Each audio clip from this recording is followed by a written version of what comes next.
LinkedIn, torej profesionalno družbeno omrežje, postaja v Sloveniji vse bolj priljubljeno, ker ponuja poslovne priložnosti tako za posameznike, podjetja, študente in seveda tudi za iskalce zaposlitve. Torej je res orodje, ki se ga moramo naučiti uporabljati. Program delavnice sem zasnovala res edinstveno v 3 delih. V prvem delu bomo spoznali ključne koncepte, ki jih moramo razumeti, če hočemo sploh začeti na LinkedInu in biti uspešni.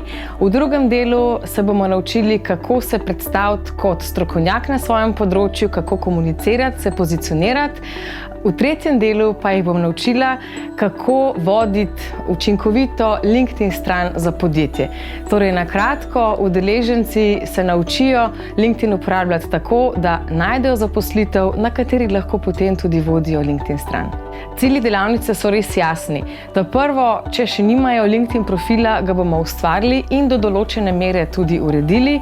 Dodali bomo nekaj novih kontaktov v njihovo LinkedIn mrežo, zapisali in objavili prvo objavo na LinkedInu in se naučili veliko malih trikov, kako graditi odnose na LinkedInu, kako pristopiti do delodajalca oziroma kako pisati, kako najti zaposlitev in podobno. Skratka, res, LinkedIn se bomo naučili celostno in ne nazadnje tudi dobili bodo delovni zvezek, ki ga bomo uporabljali tako na delavnici, torej vaje, ki jih bomo delali skupaj, in tudi zbrane bodo vse dobre prakse in vaje in vse, kar morajo pravzaprav narediti po delavnici, tako da ne ostanejo sami seboj.